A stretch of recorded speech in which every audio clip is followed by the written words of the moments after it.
Mis padres cancelaron mi boda diciendo que la felicidad no era para una fracasada. Ese mismo día le dieron todo el dinero a mi hermano para guardarlo.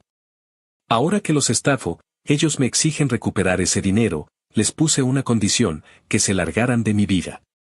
Tengo 27 años y vivo en Texas.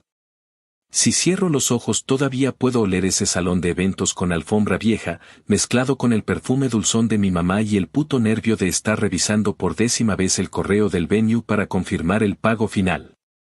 Era un viernes de junio, 4:42 de la tarde, el tipo del salón me había escrito que a las 5 en punto caía la penalización y que si no liquidábamos, perdíamos la fecha.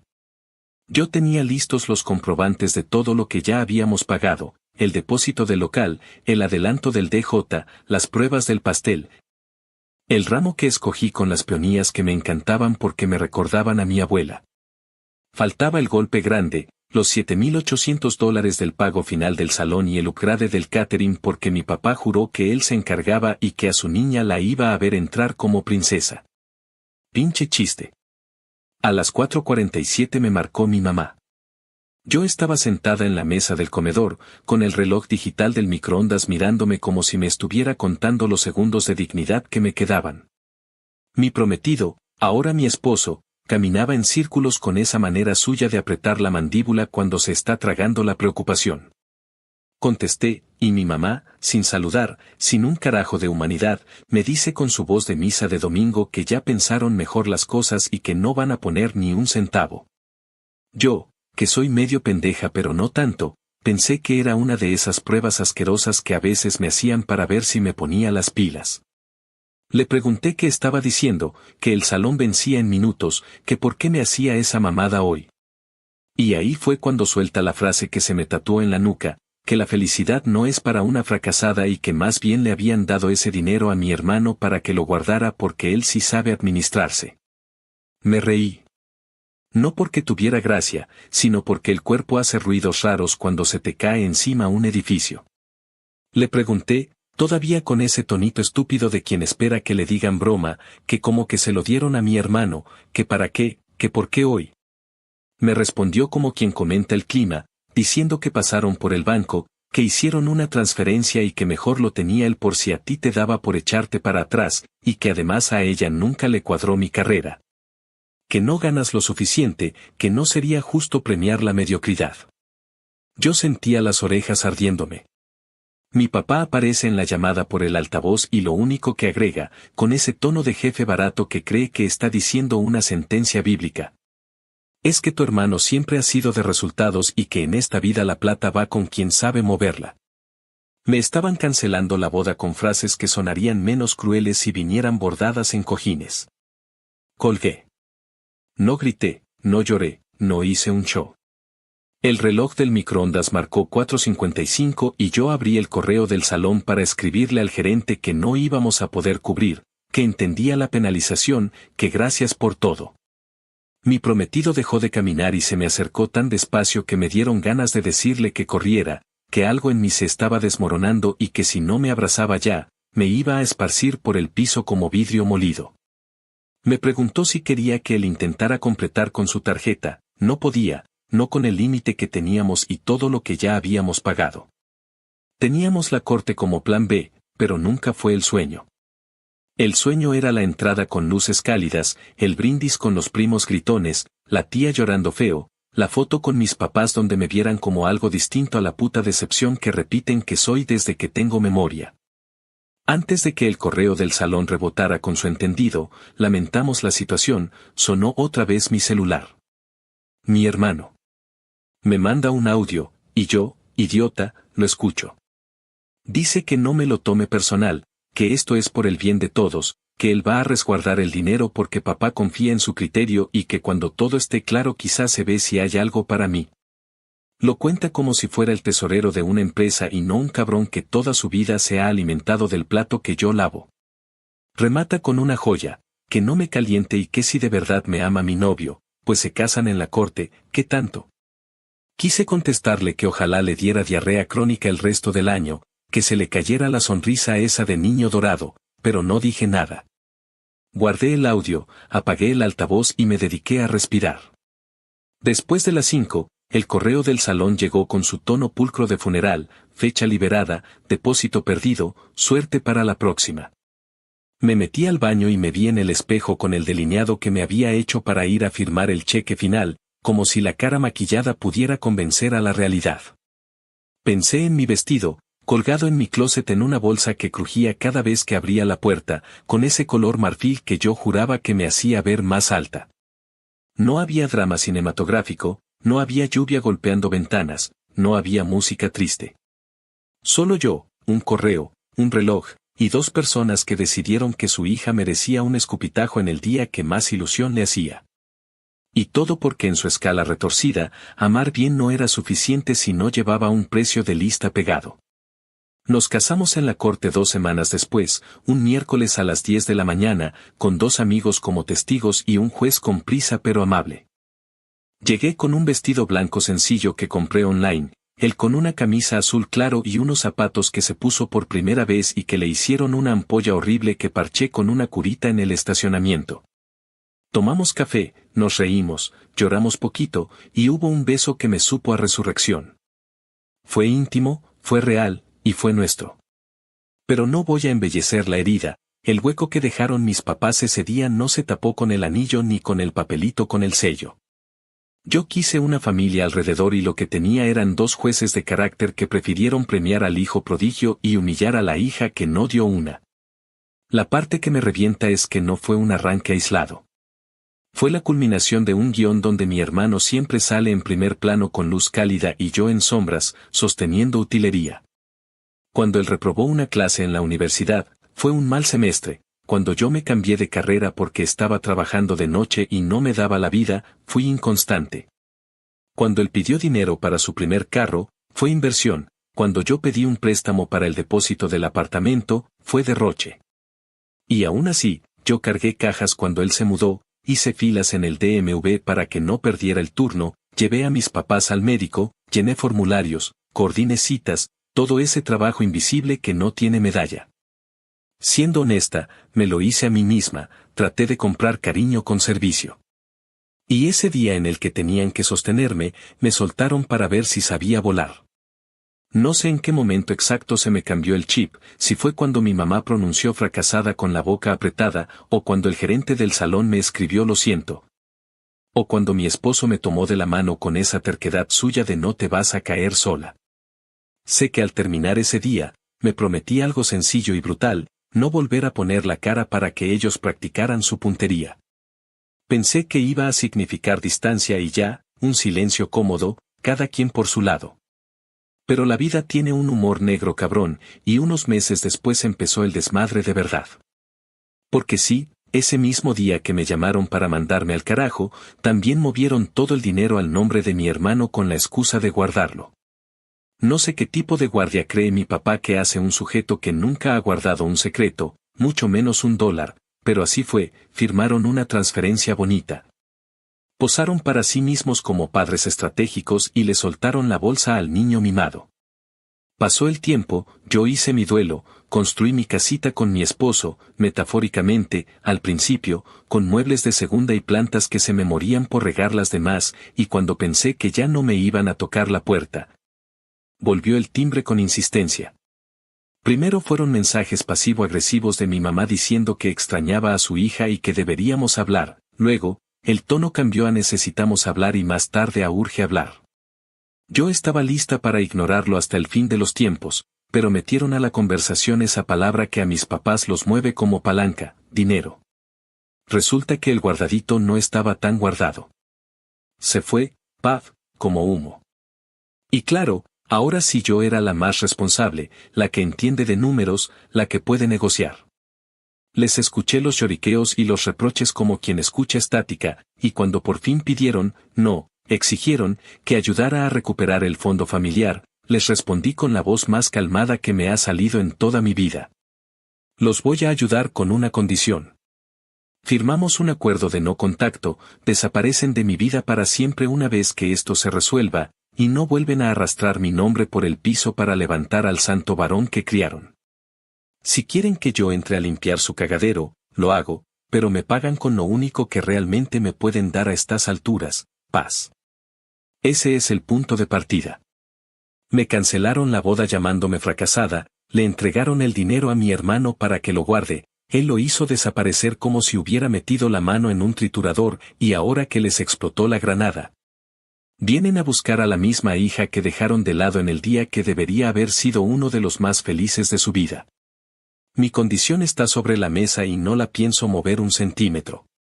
Si quieren mi cabeza fría y mis manos para resolver, se largan de mi vida en cuanto esto esté terminado. Y si no, que se hundan abrazados de su puto príncipe. Porque la venganza, aprendí, no siempre es gritarles en la cara, a veces es levantar un paredón, escribir tus reglas y mirar cómo el eco de su fracasada se les devuelve como un ladrillo. Aquí empieza todo. Actualización 1. Han pasado ya 3 meses desde aquella llamada que me dejó con la sangre helada, 3 meses en los que intenté convencerme de que podía enterrar el asunto y que no volvería a escuchar de mis padres ni de mi hermano. 3 meses en los que pensé que podía enfocarme en mi vida con mi esposo y en nuestro pequeño departamento con paredes tan delgadas que se escucha hasta cuando el vecino estornuda. Pero el silencio no dura, nunca dura cuando la gente que te dañó necesita algo, y ellos siempre encuentran la manera de regresar cuando se están hundiendo. Me enteré primero de boca de una prima. Yo no la busqué, ella me escribió de la nada, con ese tono curioso disfrazado de preocupación que tanto se da en la familia. Me soltó que mi hermano había perdido una fortuna en un negocio de flipping houses. No pude evitar reírme porque era tan predecible que casi parecía un guión escrito para que yo lo disfrutara. El muy idiota se metió en remodelar casas con un socio que resultó ser un borracho con ínfulas de genio, y entre materiales de segunda, fiestas que justificaban como reuniones de inversionistas y contratos mal redactados. El dinero simplemente se desintegró. Mi prima dijo que no quería meter cizaña, pero me dejó claro que mis padres estaban desesperados y que habían empezado a culparme a mí, como si de algún modo fuera mi obligación corregir la estupidez de su hijo dorado. No pasó mucho tiempo antes de que sonara el teléfono. Era mi madre. Contesté, no porque quisiera escucharla, sino porque algo dentro de mí quería confirmar hasta dónde eran capaces de llegar. Su voz sonaba distinta, menos altiva, con un temblor que disfrazaba de indignación. Me dijo que mi hermano había sido víctima, que había confiado demasiado, que ahora estaban todos en un aprieto, y que yo, como la más centrada de la familia, debía ayudar a rescatar la situación. La escuchaba hablar como si la sangre me golpeara en los oídos, describiendo las deudas, las llamadas de acreedores, las noches sin dormir. Hacía pausas dramáticas, esperando que yo la interrumpiera con compasión, pero me quedé callada, saboreando cada segundo de incomodidad. Cuando finalmente me preguntó qué pensaba hacer, le contesté con calma que estaba dispuesta a mover un dedo solo si cumplían con la condición que ya había puesto sobre la mesa. Desaparecer de mi vida en cuanto todo se resolviera. Le recordé, con detalle, lo que me dijeron el día de mi boda cancelada, palabra por palabra, para que no fingiera amnesia. Le repetí cómo me llamaron fracasada, cómo decidieron darle todo el dinero a mi hermano como si yo fuera una extra en mi propia historia, cómo me dejaron colgada en el altar de la ilusión. Hubo un silencio tan largo que pensé que había colgado, pero después escuché el jadeo contenido de mi madre, como si estuviera llorando. Lo disfrazó rápido con un tono acusador, llamándome cruel, diciendo que no entendía lo que significaba ser padre y ver a un hijo hundirse. La rabia me subió hasta los dientes, pero no grité.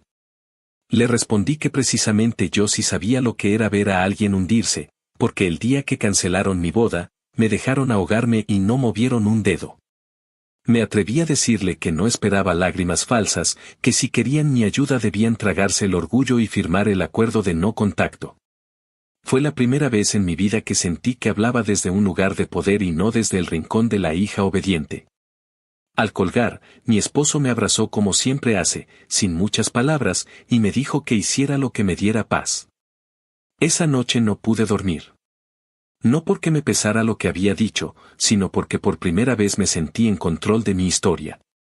Imaginaba a mis padres en su sala, con las cortinas cerradas y el silencio denso, discutiendo entre ellos cómo habían llegado ahí. Imaginaba a mi hermano con esa cara de niño regañado que se inventa cada vez que mete la pata, esperando que lo rescaten otra vez.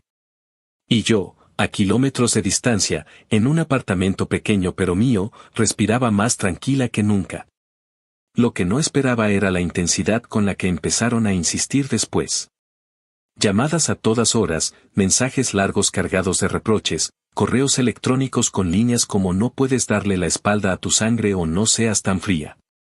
Incluso intentaron que familiares me buscaran para ablandarme. Yo leí todo con calma y respondí siempre con la misma frase: estoy dispuesta a ayudar, pero solo si cumplen mi condición. Esa frase se volvió un mantra que me repetía a mí misma cada vez que el teléfono vibraba. No iba a ceder, no esta vez, no después de todo lo que me quitaron. 3 meses después de aquel desastre, la historia ya no era sobre una boda perdida ni sobre un vestido guardado en el closet. Era sobre una hija que aprendió a poner precio a su dignidad. Y si para ellos era demasiado alto, entonces que se hundieran con el hijo que eligieron como rey. Actualización 2. 6 meses después de poner mi condición por escrito, cuando el verano en Texas pega como si el sol te estuviera empujando la nuca con la palma caliente. Sonó el timbre a media tarde y vi por la mirilla a mi hermano con una gorra sudada, unos ojos que olían a desvelo y una carpeta manila apretada contra el pecho como si fuera su salvavidas. Reconocí la camioneta estacionada junto al hidrante, una F-150 reluciente que no existía hace un año. Con placas temporales pegadas a medias y un colgante del espejo que decía Hassel como si la palabra le comprara criterio. No tenía que abrir, pero abrí, con el seguro de cadena puesto, no por miedo a que me hiciera algo, sino por respeto a mí misma y a la paz que me había costado horrores construir. Me soltó un tenemos que hablar disfrazado de súplica, y yo respondí que si lo que venía era pedir dinero, podía ahorrarse la saliva. Me dijo que no era dinero, que era un puente, que solo por 2 semanas, que había una compra que se iba a cerrar y que él necesitaba mantener a raya a los prestamistas en lo que desbloqueaban el pago del escrow. Mientras hablaba, con ese tono de vendedor que aprendió mirando videos en YouTube, le temblaban las manos y resbalaba sudor por el cuello, y yo me fijaba en detalles idiotas. Como el rayón en la hebilla del cinturón y la basura acumulada en el piso de la camioneta, para no mirar directamente al agujero negro que venía a instalarme en la sala. Le pedí que bajara la voz y le pregunté, con calma, si esa carpeta manila era la lista de sus cagadas o la receta de cómo pretendía que yo las pagara. Me dijo que eran documentos para que entendieras, y estiró el brazo. Lo pensé 2 segundos y le tomé la carpeta sin quitar el seguro de la puerta. Adentro venía un aviso de mora de un prestamista de hard money con intereses que daban risas y no dieran ganas de llorar, una carta de un contratista reclamando una mecha Nix-Lien por trabajos no pagados. Una notificación de la ciudad por violaciones de código porque tiraron un muro de carga sin permiso y una cadena de correos con un tipo que firmaba como Investor Relations y que no era otra cosa que un amigo de bar. Prometiendo humo. Entre papeles mal impresos y errores de ortografía, asomaban números que no cuadraban por ningún lado, y lo peor, en la mayoría de las transacciones el aporte familiar aparecía como gift funds. Me hervía la sangre. Me dijo que no me pusiera en su contra, que todos aprendemos, que si yo no ayudaba a cruzar la línea de meta él me devolvía cada centavo y un extra. Le contesté que ya había cruzado demasiadas líneas, legales, morales y de sentido común. No voy a mentir, una parte asquerosamente condicionada de mí quiso decirle que pasara, sentarlo, abrir Excel, organizar sus deudas por orden de urgencia y llamar a quien hubiera que llamar. Esa parte es la esclava vieja que yo era, la que siempre prefería pelear con la realidad por dentro antes que confrontar a la gente por fuera. Pero la otra parte, la que se forjó cuando mis papás me llamaron fracasada y me dejaron a la intemperie, esa fue la que se acomodó bien en mis costillas y me dio la respuesta. Le dije que había leído suficiente para saber que lo que me estaba pidiendo no era un puente, era que me amarrara a su barco con un lazo en el cuello. Le conté, sin levantar la voz, que yo ya había buscado en el portal del condado y que en al menos una de las direcciones había un list pendence archivado desde hacía semanas. O sea que ni de broma iba a cerrar nada en 2 semanas. Le dije que también aparecía una audiencia por violaciones de código por tirar un porche sin permiso y que el inspector había dejado una multa diaria creciendo como moho. Me miró con esa mezcla de ofensa y sorpresa de quien por fin se da cuenta de que su hermana no solo sabe lavar platos, también sabe leer papeles. Mientras intentaba parchar su cuento, metió a mis papás a empujones en la conversación, como si fueran las cartas que siempre le ganaron mi amor por default. Dijo que mamá no dormía, que papá estaba que no es él, que el teléfono no les da tregua, que la familia está en crisis, que yo no podía ser tan fría. Me soltó que papá le dijo que yo siempre he sido buena para hacer números, que si hablo bonito con los acreedores ellos dan chance, que si les explico que hubo un malentendido. Que si pongo mi nombre como contacto para que vean que hay alguien serio. Sentí náusea. Le contesté que no iba a poner mi nombre en nada, que no iba a hacer llamadas por él, que no iba a prestar dinero, que no iba a confirmar una mierda, que no iba a mover un dedo sin mi condición firmada por nuestros padres. Notarizada y con una cláusula de daños pactados si volvían a cruzar mi puerta. Me salió así, clarito, como si lo hubiera ensayado frente al espejo, y se lo dije sin pedir disculpas. Él cambió de máscara con la velocidad con la que cambia la luz de un semáforo. Pasó del arrepentido al enojado. Me dijo que yo no entendía cómo funcionan los negocios, que todos los grandes arrancaron con deudas, que si no te arriesgas no ganas, que mi esposo y yo pensamos muy chiquito, que por eso nunca van a salir de donde están. Ese fue el segundo en el que solté el seguro y cerré la puerta con suavidad, como quien apaga una vela. Detrás de la madera escuché su voz romperse, un golpe con la palma abierta, un no seas así, por favor, y luego nada. Salvo el paso torpe por la escalinata y el motor de la camioneta encendiéndose con un rugido que quiso ser amenaza y solo sonó a fuga. Me quedé un minuto con la frente apoyada en la puerta, respirando como quien termina una carrera a la que nunca quiso inscribirse. Mi esposo, que había estado en la cocina fingiendo que lavaba un vaso para darme espacio, se acercó despacio, me preguntó qué necesitaba y le dije que necesitaba que me viera y me creyera, y lo hizo. Con esa atención que te cose los pedazos sin decir una palabra. Le conté lo de los papeles, le mostré las cartas, le expliqué lo de los prestamistas, las multas, las mentiras, y él me hizo la pregunta que me ancló otra vez, ¿qué parte de todo eso era mi responsabilidad? Respondí que ninguna, que lo único que era mío era la tentación constante de rescatar a gente que me tiró de cabeza cuando yo necesité una mano. Cocinamos pasta con salsa de frasco porque no teníamos humor para inventar nada, comimos en silencio, y después me senté con mi laptop a escribirle a mis padres un correo que no fuera un vómito de dolor, sino un documento claro. El correo decía, sin adornos, que estaba al tanto de la situación de mi hermano, que comprendía que era angustiante y que, como ya lo había manifestado, estaba dispuesta a ayudar en calidad de mediadora limitada si y solo si firmaban un acuerdo de no contacto y de liberación mutua de reclamaciones. Les adjunté un borrador que me había ayudado a armar una amiga abogada del trabajo, nada sofisticado pero sólido, con puntos específicos. 1. No volverán a contactar conmigo ni directa ni indirectamente una vez concluida la mediación. 2. No podrán usar a terceros de la familia para buscarme. 3. Renuncian a cualquier reclamo económico presente o futuro relacionado con gastos de boda, regalos o préstamos inventados. 4. Se comprometen a no difamarme ni a mí ni a mi esposo en círculos familiares. 5. Si violan cualquiera de esos puntos, pagarán una suma fija de daños que no se discute. Y 6. La firma sería notarizada y se usaría DocuSign para registrarla. Les di 72 horas para responder. Cero drama, cero ruegos, una oferta con fecha de caducidad. Cerré el correo, lo leí 3 veces, respiré y lo envié. Después apagué el teléfono porque ya sabía lo que venía. Los mensajes llegaron igual, como lluvia en techo de lámina, mi madre enviando párrafos con la palabra familia en cada renglón, mi padre intercambiando culpas con sermones de disciplina. Un tío opinando sin que nadie le preguntara que yo me había americanizado demasiado y ahora todo lo quiero arreglar con papeles, una prima queriendo entender las razones legales como si mi paz fuera un caso académico. Mi respuesta, cuando decidí responder, fue la misma de siempre pero sin temblor: si firman, entro a ayudar a negociar con prestamistas y contratistas lo que se pueda. Buscaré planes de pago razonables y me sentaré a ordenar el desmadre. Si no firman, no me vuelvan a escribir.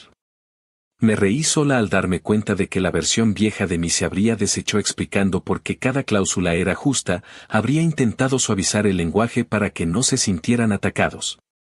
Habría dejado una ventana abierta por la que pudieran colarse. La versión nueva dejó un muro y una puerta bien marcada. No es crueldad, es el precio. Ese fin de semana, cuando ya creía que el asunto iba a quedarse en un intercambio de correos, recibí una carta física dirigida a mí con el sello de una agencia de cobranza. No era para mí, era por una deuda de mi hermano, pero me tenían listada como contacto alterno. Me ardieron las orejas. Llamé al número, di el folio, expliqué que no autorizaba que usaran mi información para perseguir deudas que no son mías y pedí, como la ley permite, que dejaran de llamarme y eliminaran mis datos de contacto. Anoté fecha, hora y nombre del agente, y guardé la carta en una carpeta con un título largo y feo que decía cosas que no me voy a comer por pendeja. Después, pasé por la UPS Store de la esquina, hice notarizar mi firma en el acuerdo que yo ya había asignado y envié el paquete a la dirección de mis padres con acuse de recibo. Si iban a decir que no, que fuera mirándome por escrito. La noche del domingo fue una especie de resaca sin vino. Me acosté tarde, con los sonidos del aire acondicionado intermitente y el vecino arrastrando muebles a las 11:30 como si estuviera montando una bolera. Soñé que caminaba por pasillos con puertas a ambos lados, y que detrás de cada puerta estaba mi hermano pidiéndome una tarjeta, una cofirma, una llamada, una sola excepción. Me desperté con el corazón galopando, me senté en la orilla de la cama y me repetí en voz baja que los límites no son maldad, que son estructura. Mi esposo se acercó medio dormido, me abrazó por la cintura y murmuró que ni un milímetro, y con eso me volví a dormir un rato, lo suficiente para que amaneciera sin sentir que me estaba desmoronando. El lunes, 9:07 de la mañana, entró la respuesta de mi madre con copia a mi padre. Decían que no entendían la necesidad de tanta formalidad, que firmar algo así es humillante, que la familia no necesita papeles para respetarse. Me tuve que aguantar la risa. Les contesté que si la familia se hubiera respetado, mi boda no habría sido un campo de tiro. Les di otras 24 horas. A las 4:15 de la tarde llegó otro correo, esta vez sin adornos, aceptaban firmar, pero pedían que yo garantizara una recuperación sustancial del dinero. Les respondí con una sola línea clara, no garantizo resultados, garantizo mi trabajo y mi límite. O firmaban con esa realidad o no firmaban. A las 6:02 de la tarde, DocuSign me notificó que mi padre había firmado. A las 6:47, lo hizo mi madre. Guardé copias impresas y digitales, y me tomé el café más rico que me he tomado en años. No era dulce, sabía a no volver a ser usada. Esa misma tarde, sin hacer circo, bloqueé a mi hermano en el celular y en toda red social donde me hubiera escrito. No era un castigo infantil, era una barrera para que mi decisión no se contagiara de su caos. Le mandé un último correo a mis padres pidiéndoles la lista completa de deudas con folios, contactos y estados al día, dejando claro que mi papel sería revisar, priorizar, llamar cuando hiciera falta y negociar en frío. Y que cualquier pago que acordaran saldría de sus cuentas, no de la mía.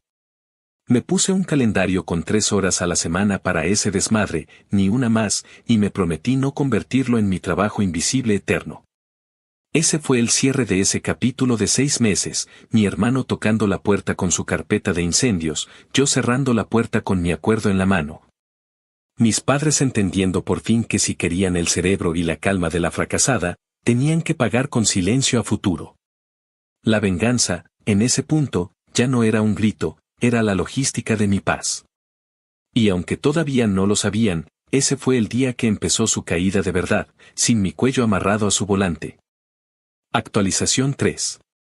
Un año después de haber firmado aquel acuerdo que me devolvió el aire en los pulmones, las piezas del tablero cambiaron de lugar de una manera tan grotesca que parecía una broma pesada del destino. Fue una tía la que me lo contó primero, porque en las familias así nunca falta alguien que disfruta ser el mensajero del desastre.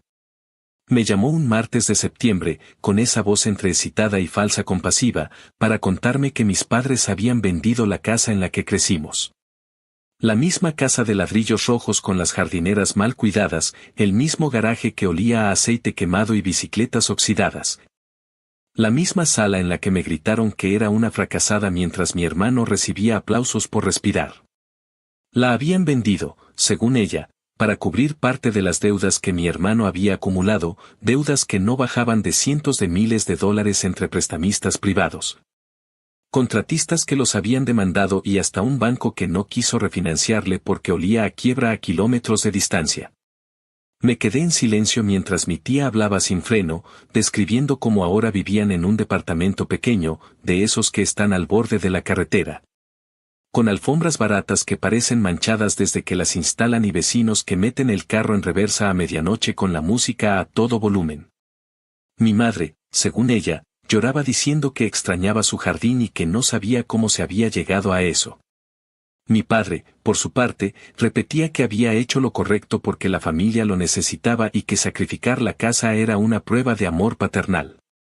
Lo escuchaba todo y sentía una calma extraña, como si por fin estuviera presenciando una película que yo ya conocía de memoria pero esta vez desde la butaca más lejana, sin que nadie pudiera empujarme al escenario. Mientras ellos firmaban escrituras y se mudaban a un espacio estrecho que jamás imaginaron, yo estaba cerrando la compra de mi primera casa con mi esposo. Una casita sencilla en las afueras, con paredes que olían a pintura fresca y un patio pequeño donde cabían apenas 2 sillas y una parrilla vieja que encontramos en un mercadillo. No era la mansión de nadie, pero para mí significaba el triunfo más íntimo, un techo nuestro, comprado con trabajo honesto, sin favores de papás que siempre me vieron como carga, sin hermanos que se apropiaran del esfuerzo ajeno.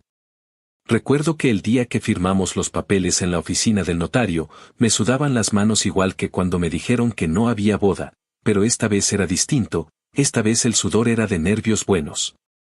Salimos con un sobre lleno de copias y un juego de llaves que tintineaban como campanas de libertad. Esa noche, sentada en el suelo de la sala vacía, con cajas alrededor y mi esposo abriendo una cerveza barata para brindar, me di cuenta de que la venganza más dulce no es gritar ni restregar nada en la cara. Es simplemente construir lo que dijeron que nunca podrías tener mientras ellos se ahogan en el charco que cavaron con sus propias manos. En esa casa nuestra, con eco porque aún no teníamos muebles suficientes, sentí que todo el dolor de aquel vestido colgado, de las palabras fracasada, de las llamadas exigiendo que arreglara su desastre, se estaba transformando en una cicatriz dura pero mía. Supe también que mis padres no sabían nada de mi compra, porque jamás les conté. No era secreto por miedo, era secreto por placer. Porque ellos estaban convencidos de que yo seguía atrapada en la mediocridad, que vivía arrastrando las obras de mi hermano, que nunca tendría nada propio. Y mientras ellos empacaban recuerdos en cajas de cartón y se mudaban a un lugar donde la ventana da al estacionamiento y no a un jardín, yo estaba estrenando la primera casa que compré sin su sombra encima. Mi tía me preguntó si me daba tristeza verlos así, si no sentía lástima al imaginar a mi madre llorando sobre una estufa ajena. No supe qué contestar de inmediato, porque no era tristeza lo que sentía, era una especie de alivio mezclado con justicia poética. Le dije que todos pagamos la factura de nuestras decisiones y que ellos habían apostado por el hijo equivocado. Ella intentó suavizarlo diciendo que uno nunca deja de ser padre y que al final todos los hijos son iguales. Me mordí la lengua para no soltar la carcajada. Sabía que, aunque lo negara, en el fondo disfrutaba el relato. Era como si la vida se hubiera encargado de escribir la moraleja que yo nunca pude inventar. En paralelo, mis padres seguían intentando arrastrarme a su drama. Correos pidiendo que intercediera, mensajes con frases bíblicas sobre el perdón, llamadas desde números desconocidos que yo no contestaba. Guardaba todo como quien acumula pruebas, pero ya no me afectaba igual. Ellos estaban en caída libre, y yo por fin tenía los pies firmes sobre mi propio suelo.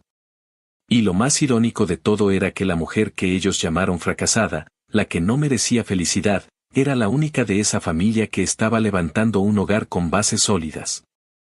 Ese año marcó la diferencia entre el dolor y la calma. Ellos vendieron lo que juraban que jamás perderían, y yo gané lo que decían que nunca alcanzaría. Mientras ellos empezaban a vivir rodeados de paredes estrechas y culpas más grandes que su nuevo departamento, yo me sentía ligera, sentía que la vida al fin me debía una. Y aunque nunca se los diría en persona, la verdad es que esa mudanza suya a un lugar que les quedaba chico fue, para mí, el brindis silencioso que llevaba esperando desde que me dejaron plantada frente al espejo con un vestido que jamás usé. Actualización 4. Año y medio después de aquella firma que me devolvió la columna vertebral, cuando el calor bajó un poco y el viento ya no olía a asfalto derretido sino a tierra seca, me llegó la noticia como llegan estas cosas ahora. Por mensaje de una prima que no veo desde hace años pero que aparece en la pantalla cada vez que huele sangre. Me escribió con un tenemos que hablar y, antes de que respondiera, ya estaba mandando una foto borrosa que había bajado de una página del condado. Era la cara de mi hermano en una foto de fichaje, con los ojos enrojecidos y esa sombra de barba mal cuidada que siempre se deja cuando cree que lo están malentendiendo.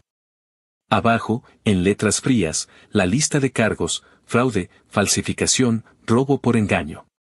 No necesitaba traducción. Me quedé un rato viendo la pantalla sin pensar nada profundo, solo registrando el detalle tonto de que traía la misma gorra que traía el día que tocó mi puerta con su carpeta de incendios. No hubo sorpresa, más bien una especie de asentimiento del cuerpo, como cuando por fin cae la pieza que faltaba y todo encaja con un clic que se escucha adentro. La historia, según me fue llegando por pedazos de familiares, vecinos chismosos y hasta un conocido que trabaja en el tribunal del condado, era menos elaborada de lo que uno imaginaría para tanto desastre. Mi hermano había montado una rutina de vendedor de humo aplicada a parejas primerizas que querían su casa, les cobraba honorarios por conseguirles ofertas imposibles. Les pedía adelantos con firmas en papeles que parecían legítimos a primera vista y los llevaba a casas que estaban en proceso de embargo o que ni siquiera estaban en venta. Les prometía cerrar en pocas semanas, juraba que tenía palancas, mostraba correos impresos donde alguien con un título rimbombante confirmaba avances que nunca fueron reales. Cuando alguno se ponía nervioso, él cambiaba el discurso, pedía paciencia, decía que el banco era lento, que el título estaba en revisión, que el inspector se había enfermado. Mientras tanto, el dinero corría de una cuenta a otra, de las suyas a las de amigos y de vuelta, como si el movimiento mismo fuera señal de que las cosas existían. No tardó en cruzarse con gente que no solo se enoja, gente que levanta denuncias, que junta recibos, que conecta los puntos. Una tarde cualquiera, un par de oficiales lo estaban esperando al salir de una oficina donde había ido a dejar más papeles y ahí terminó el recorrido, directo a una patrulla. Sin tiempo para poner en escena el discurso de víctima. La llamada de mis padres llegó el mismo día, desde un número desconocido que yo contesté por puro reflejo. No se presentaron, solo escuché a mi madre llorar desde el primer segundo, repitiendo que cómo era posible, que su hijo no es un delincuente, que todo se malinterpretó, que él solo intentaba salir adelante. Mi padre, cuando por fin habló, usó ese tono de director moral que tanto le gusta y dijo que necesitaban que yo colaborara con el abogado, que pusiera algo para la fianza. Que firmara como contacto responsable para que la corte viera seriedad. Yo alcancé a sentir el viejo tirón en la boca del estómago, la costumbre de saltar a resolver, pero la costumbre ya no manda aquí. Les respondí, con la voz pareja, que teníamos un acuerdo firmado y notarizado. Que yo había cumplido con mi parte cuando me tocó ordenar el desmadre de las deudas y que ellos habían seguido buscando mi sombra por todas las rendijas. Les recordé, sin elevar el tono, que ese documento no era poesía, que tenía consecuencias. Y que a partir de ese momento toda comunicación debía ir por escrito a una dirección postal que les había enviado en su momento y que cualquier violación nueva iba a activar la cláusula de daños. Mi padre intentó el chantaje clásico, preguntando si yo de verdad quería ver a mi hermano dormir en una celda, si no me dolía imaginarlo con comida de prisión en una bandeja de plástico, y ahí sí me salió la risa, seca. Porque la imagen que a mí me dolió fue mi vestido colgado mientras ellos le pasaban el dinero para guardarlo. El asunto legal, por lo que pude reconstruir sin necesidad de meterme hasta la cocina, se movió rápido a su manera lenta. Al día siguiente lo presentaron ante un juez en una sala pequeña con bancas pegajosas y aire acondicionado cansado. Le leyeron los cargos, le marcaron una fianza que, aunque no era imposible, era lo bastante alta para quienes ya habían vendido su casa y estaban pagando un alquiler en un rincón triste de la ciudad. Él, fiel a su estilo, pidió tiempo, dijo que tenía cómo resolver, que todo se aclararía. A mí me llegaron 2 mensajes más de mi madre en los que mezclaba rezos con promesas de que si lo ayudaba esta vez todo cambiaría. No respondí. En su lugar, envié una carta por correo certificado a la dirección del departamento nuevo, recordando con palabras sencillas los puntos del acuerdo, adjuntando copias.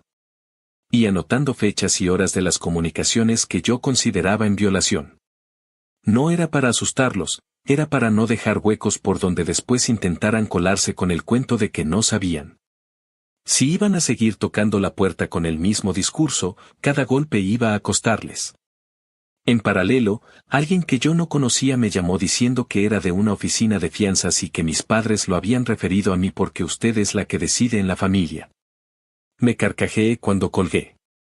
Estaban tan acostumbrados a que yo hiciera de adulta en la sala de niños que ni siquiera se daban cuenta de lo desnuda que sonaba esa frase. Llamé de regreso, expliqué sin rodeos que no iba a firmar nada, que no iba a poner mi nombre, que no iba a confirmar una fianza para un hombre que llevaba años falsificando su propia vida. Y pedí que no volvieran a usar mi teléfono para esos fines.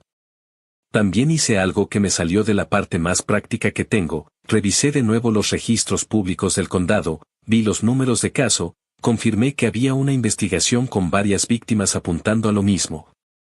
Y me prometí no convertir eso en mi tema de conversación con nadie. La diferencia entre estar informada y estar metida es grande, y yo ahora vivo del lado de la diferencia.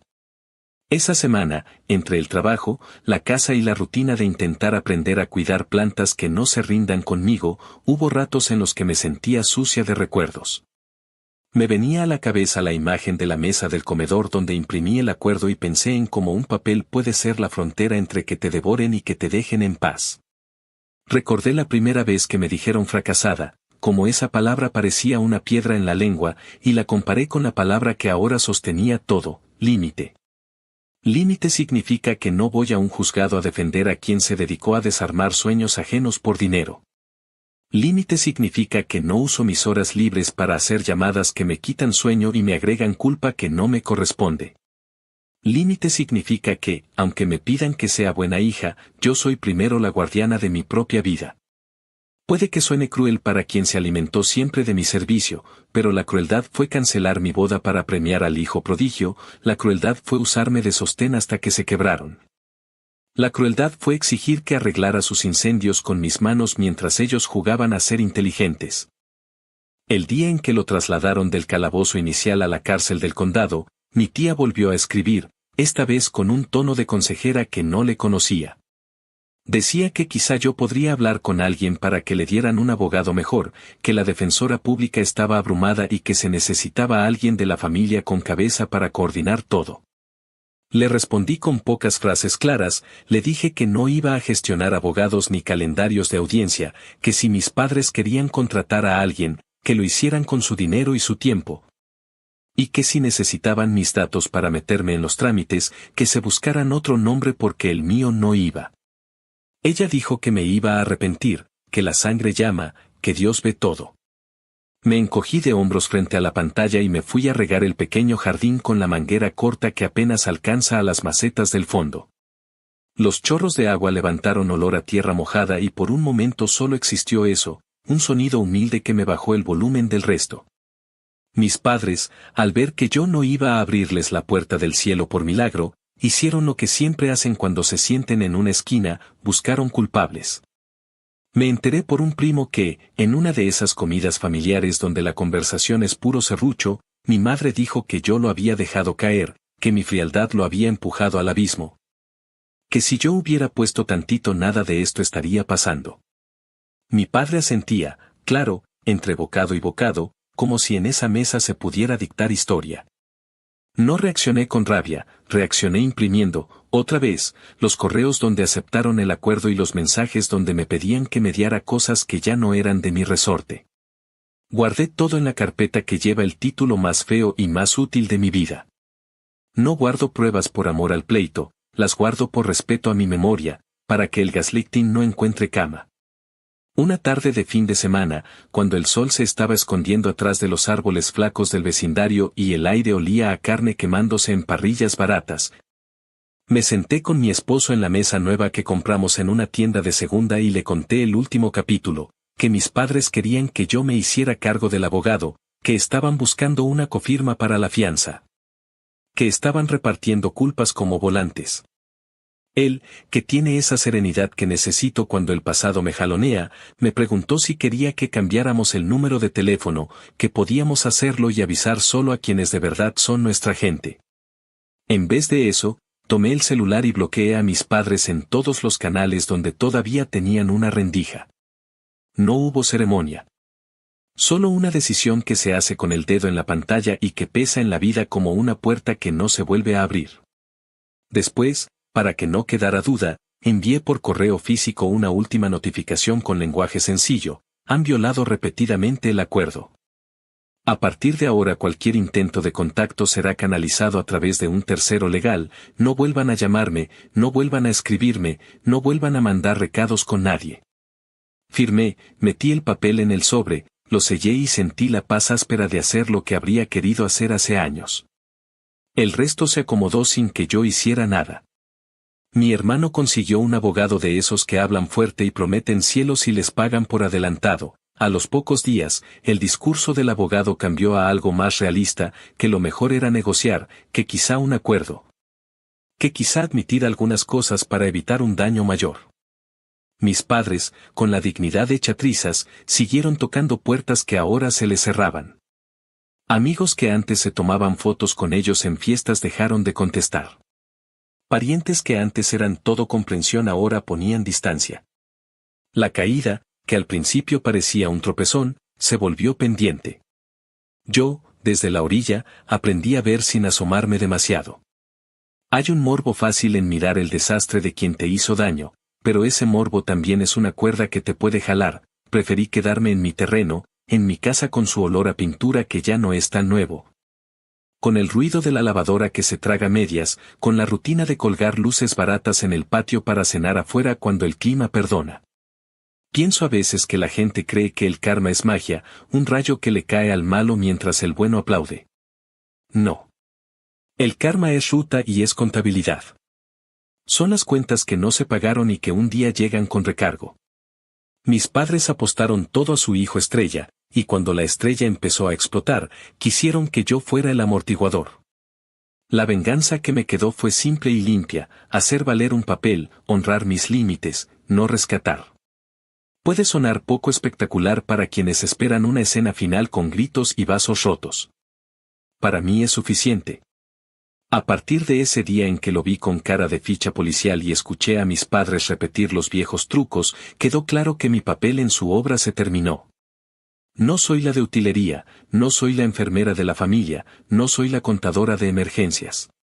Soy la mujer a la que llamaron fracasada y que ahora se sienta en su casa a leer sin que le tiemble el ojo, que cena en un patio chiquito donde cabe la risa y no el drama, que aprendió a cerrar puertas sin pedir perdón. Y en ese cerrar, lo juro, hay más justicia que en cualquier discurso que pudiera haberles dado frente a un juez. Actualización final. 2 años después de aquella llamada que me partió la vida en dos, la que convirtió mi boda en un funeral silencioso, me encontré a mí misma en un lugar que nunca imaginé alcanzar, no porque no lo deseara, sino porque siempre creí que el peso de mis padres y de mi hermano me iba a perseguir hasta la tumba. Esa noche en particular era el cumpleaños número 30 de mi esposo. Lo celebramos en nuestra casa, la misma que compramos hace un año y que aún huele a madera recién pintada en ciertos rincones.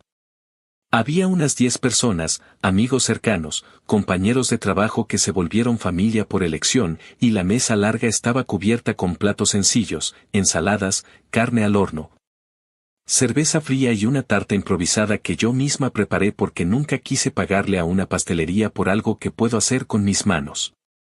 Mientras todos reían y la música sonaba bajita de fondo, alguien hizo la típica pregunta que nunca falta en una conversación de sobremesa: ¿qué pasó con mis padres? No fue un ataque ni una curiosidad morbosa, fue más bien un comentario suelto, de esos que se hacen con el vaso en la mano, pero que te golpean directo en el estómago porque sabes que la respuesta no es simple. Durante unos segundos me quedé callada, mirando cómo el reflejo de las velas titilaba en el vidrio de la ventana, y luego empecé a contar. No exageré ni recorté nada, simplemente relaté lo que había pasado, cómo mis padres cancelaron mi boda llamándome fracasada, cómo le entregaron el dinero a mi hermano como si yo no existiera. Como después me buscaron rogando que arreglara el desastre que él provocó, y como yo puse una condición, que se largaran de mi vida. Hablé de las llamadas, de las cartas, de los correos donde mezclaban lágrimas con reproches, de la venta de la casa en la que crecí, del departamento barato donde terminaron, del arresto de mi hermano por fraude, de las súplicas para que yo firmara su fianza, de cómo tuve que bloquearlos de todos lados y hasta mandarles notificaciones por correo certificado para que entendieran que mi límite no era un juego. Mientras lo contaba, me di cuenta de que la rabia ya no estaba, de que la voz no me temblaba, de que podía hablar del tema como quien narra la historia de otra persona. Eso fue lo que más me sorprendió. Porque 2 años atrás yo no podía ni escuchar el nombre de mi madre sin sentir un nudo en la garganta, ni ver un correo suyo sin quedarme sin aire. Ahora, lo que siento es vacío. Y ese vacío no es tristeza, es libertad. Ya no hay necesidad de justificarme, ni de explicar por qué no volví, ni de pedir que alguien entienda lo cruel que fue que me llamaran fracasada el día que más ilusión me hacía. Todo eso ya no me pesa. Lo único que queda es la certeza de que tomé la decisión correcta, de que elegí salvarme a mí misma en vez de seguir hundiéndome con ellos. Después de contar la historia, uno de mis amigos levantó el vaso y dijo que a veces la venganza más grande no es gritarle a la cara al que te hizo daño, sino demostrar con hechos que no pudieron destruirte. Y en ese momento me di cuenta de que eso era exactamente lo que había pasado. Mis padres me hicieron creer que no merecía felicidad, que no merecía estabilidad, que nunca tendría nada propio, y ahora estaba rodeada de gente que me quiere de verdad, en una casa que construí con esfuerzo. Al lado de un hombre que me escogió cada día incluso cuando yo estaba rota. Ellos, en cambio, estaban atrapados en el desastre que ellos mismos alimentaron, peleando con abogados, huyendo de acreedores, viendo cómo su hijo dorado se desmoronaba en tribunales. Cuando la noche terminó y los últimos invitados se fueron, me quedé sola en la sala, recogiendo platos, guardando botellas medio vacías y apagando las luces una por una. Había silencio, un silencio cálido que me llenaba los huesos. Me senté en el sillón con los pies descalzos y pensé en la palabra fracasada. Recordé la primera vez que mi madre la pronunció, cómo me ardieron los ojos, cómo me la creí por años. Y luego pensé en todo lo que había construido desde entonces. No tengo millones en el banco ni una vida perfecta, pero tengo paz, tengo un hogar, tengo amor. Y entendí que el fracaso no era mío, era de ellos, que apostaron por el hijo equivocado, que dejaron ir a la hija que hubiera podido sostenerlos de verdad si la hubieran respetado. El vacío que siento por ellos ya no me asusta. No hay odio, no hay ganas de gritar, no hay deseo de reconciliación. Solo hay distancia, y esa distancia es mi salvación. Aprendí que a veces cortar la cuerda es el único acto de amor propio posible, aunque la familia te grite que eso es traición. Aprendí que uno no debe salvar a quien siempre estuvo dispuesto a hundirte. Aprendí que el perdón no siempre es necesario para seguir adelante, que a veces basta con el silencio. Hoy, 2 años después, puedo decir sin miedo que ya no cargo con ellos. Y esa es la venganza más grande que pude darme, vivir una vida completa y feliz mientras ellos se consumen en el eco de sus propias decisiones. No necesité levantar la voz ni verlos caer con mis ojos. Bastó con desaparecer de su historia y dedicarme a escribir la mía.